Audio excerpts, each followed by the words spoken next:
Hello everyone, today I will be ranking every single hypercharge in the game. This took a lot of time to make, so I hope you enjoy it. Starting off with the D tier. These are hypercharges who are almost unusable and not even worth buying. Daryl, one of the newest hypercharge added in the game. And unfortunately it is the worst one. Daryl gets almost no value with his hypercharge being activated. Nani's hypercharge appears to be good, but in-game you will often find yourself crashing the peep faster in the wall than hitting opponents. Sprout, his walls push the enemies away, so the hypercharge has no effect on opponents. Even if the opponents get to close, the walls only do 500 damage. Pearl, the same problem is there for Pearl. If she uses her super, the enemies are pushed away and won't get hit by the burning mark on the ground. Charlie, when the enemies are cocooned, the spiders will spawn, but after the enemy finally escapes, the spiders are gone. Miko, when Miko crashes down, he stuns people for a couple seconds, but most of the time it is already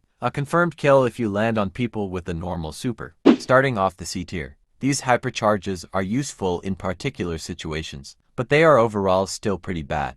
Brock.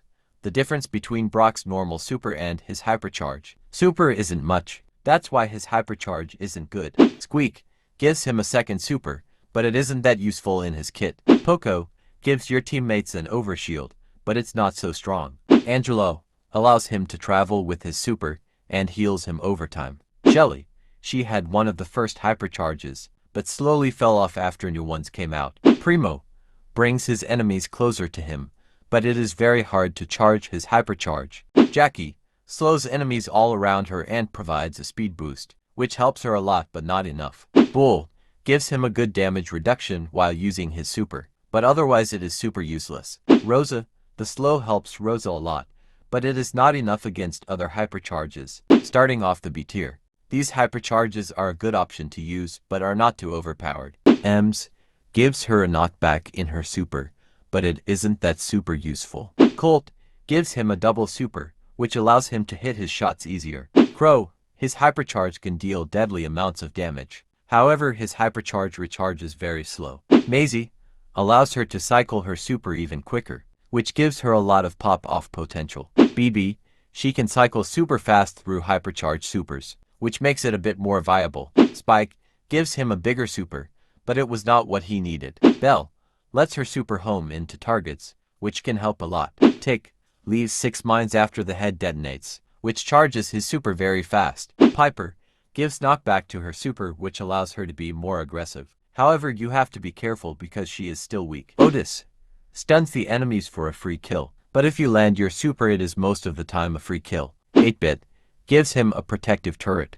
but that is not what 8-bit needed. Starting off the A tier. These hypercharges are strong and useful in a lot of scenarios. Definitely worth it to get them. Buzz, having infinite supers for a short duration is game-breaking, especially good in the right hands. Cordelius gives him a free kill in his realm, because the opponents can't get away from you. Fang drops a lot of popcorn which deal tons of damage, and allows for great team wipes. Jessie gives her turret a lot of hit points, which makes it hard to get rid of it. Nita increases the hit points, which makes it harder for opponents to get rid of her bear. Terra allows for great team wipes, and can break a lot of walls. Edgar increases his supercharge and reload speed a lot, which can make for some great plays. Colette gives her a second super, which helps her to chain more supers. Barley allows for a lot of area control, and deals massive amounts of damage. Penny, shooting double mortar shots gives a massive advantage. It creates a lot of area control. Leon,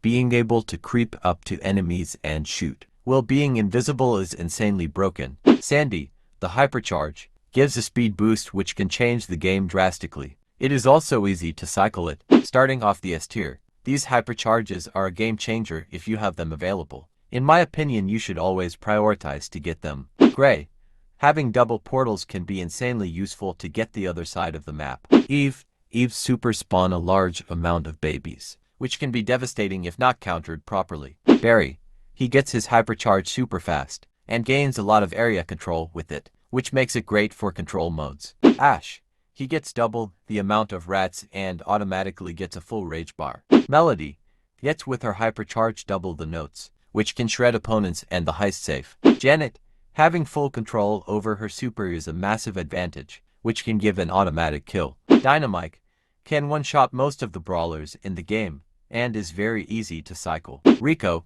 gives him a mutation super, which can lead to havoc in the game. Frank allows him to break a lot of walls with one hypercharge super, but it has a lot of blind spots. Lou instantly freezes opponents, which leads to a free kill most of the time. Mortis allows him to team wipe easier and provides a lot of healing. Max gives your teammate a part of their super, which can be game-breaking when used correctly. Stu gives you unlimited supers for a short time. Combining with his star power makes him unstoppable. Ruffs, you can give your teammate a guaranteed hypercharge, which is game-breaking. Surge gives him a lot of range and control. If you like this video, then don't forget to like and subscribe.